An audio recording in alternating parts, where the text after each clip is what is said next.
So it's interesting that he actually said that there is a time to for love and a time to hate. So I guess I don't think he's advocating hate, but I think that he's saying there is a time where you will feel hate, and like elsewhere in the Bible said, when you are angry, do not sin. So maybe you might feel a feeling of hatred, but don't sin in that moment. I don't think a time to hate means that you can continue hating in that season of your time. He's probably saying that it might come, but when you compare scripture with scripture, you know that you cannot be angry. I mean, you cannot sin in your anger. And I'm equating anger with hate at this point.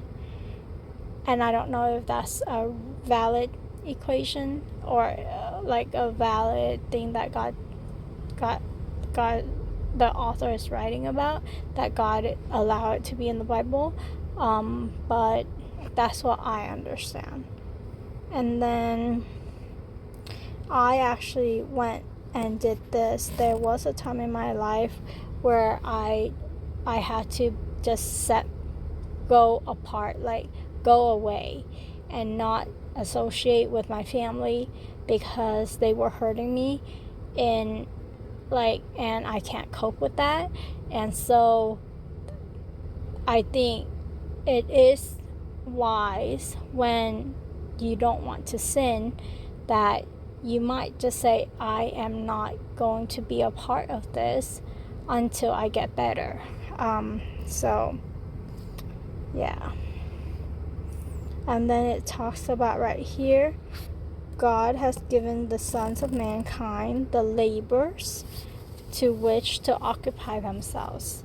And I think that is very true. Like back then, it's a lot of farming, a lot of raising animal. And so it would be labor, but it wouldn't be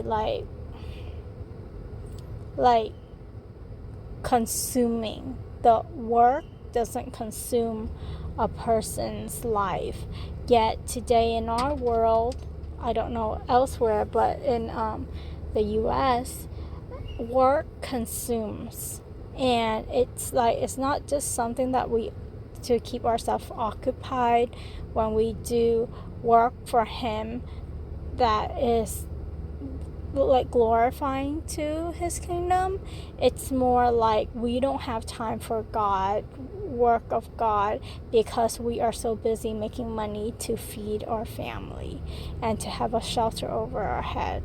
So I don't think this verse is true in our in the US society.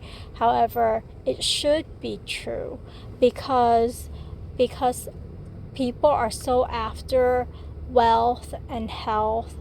They lose sight. They don't even want to think about spiritual thing.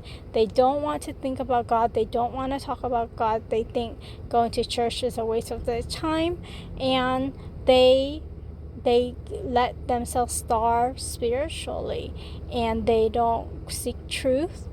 I mean, the most important questions of life are, why are we here and what is our purpose? And yet people don't have time to answer that question, and then they come to deathbed and they enter into eternity without ever giving thought to eternity. And I was just watching After Death by Angel Studio, and I think that's a great movie. And it shows people who were at the brink of death and came back, and they said that life is all about learning to love.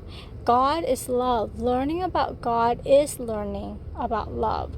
And the Bible said the greatest commandment is to love God, and the second is to love your neighbors.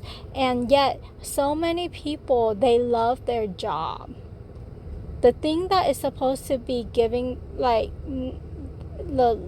it's like not even mention, like, it's not the top 10 things to do as a human. We are now doing it, and I feel that is the devil's plan. He has so many bling bling and shiny things that we go ooh and ah, and we go after those, and we don't think about the spiritual thing, the thing that is most important in life. And when we meet our Creator, like, He loves us, but we don't spend time to understand His love, to reciprocate His love, and to change the world that we live in using the love that He gives us. And that's just sad.